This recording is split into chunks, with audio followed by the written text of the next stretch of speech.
कर्मों का फल अवश्य भोगना पड़ता है। एक साधु एक गांव में हर रोज भिक्षा मांगने जाता था।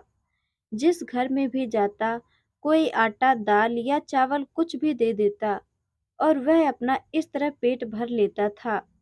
उसी गांव में एक व्यक्ति उसको हर रोज भिक्षा मांगने पर गोबर डाल देता और यह कहकर डांट देता कि भगवान ने हाथ पैर दे रखे हैं, कुछ काम करके खा ले।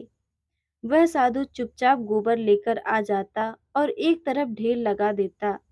ऐसे करते करते उस गोबर का बहुत बड़ा ढेर बन गया। साधु भी हर रोज भिक्षा मांगने जाता, वह आदमी हर रोज उसको गोबर डाल देता और गांव के लोग खाना देते। ऐसे करते करते दोनों का समय बीत गया और जब दोनों अपनी जीवन यात्रा पूरी कर भगवान के घर पहुंचे तो गोबर डालने वाले इंसान को खाने में भगवान के घर गोबर मिला। तो उसने भगवान से कहा, हे प्रभु, मैं गोबर कैसे खा सकता हूँ?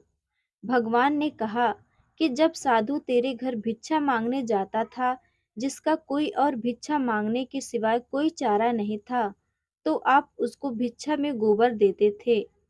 वही गोबर का ढेर अब इतना बड़ा हो गया कि आपके खाने के हिस्से में अब गोबर ही आएगा। तो उस व्यक्ति ने भगवान के पैर पकड़ लिए और कहने लगा, भगवान, मैं गोबर नहीं खा सकता, कृपया इस समस्या का कोई समाधान बताओ। भगवान ने कहा, कर्मों का फल अवश्य ही भोगना पड़ता है। अब वो इंसान प्रभु के आगे रोए और गिड़गिड़ाए, कृपा करके इस समस्या का कोई समाधान हो तो बताएं। भगवान बोले, इस सारे गोबर को आप हर रोज एक कपड़े में डालकर पानी के साथ धोते रहो, इस प्रकार आपके कर्म कट जाएंगे। ऐसे करते करते उसको गोबर को धोने में कम से कम 1 साल लगा और सबसे लास्ट में गोबर का जो आखिरी अंश भूसा और घास के कुछ हिस्से कपड़े के ऊपर रह गया, तो भगवान बोले, अब आपको ये हिस्सा तो खाना ही पड़ेगा। वह इंसान फिर रोए और कहे कि इसको कैसे खाऊं? प्रभु ने कहा, किसी के बुरे कर्मों को मैं कम कर सकता हूँ, पर बिल्कुल खत्म नहीं हो सकता, इसलिए आपको यह तो खाना ही पड़ेगा।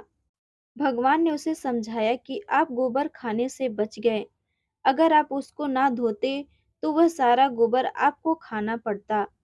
इसी प्रकार जब हम जमीन में कोई फल का पौधा लगाते हैं तो उसको उगने में और बड़े होने में समय लगता है और फिर कहीं 2 साल बाद बड़ा होता है। फिर उस पर फल लगते हैं, क्योंकि किसी भी कर्म का फल एक दिन में नहीं मिलता, चाहे वह अच्छा हो या बुरा।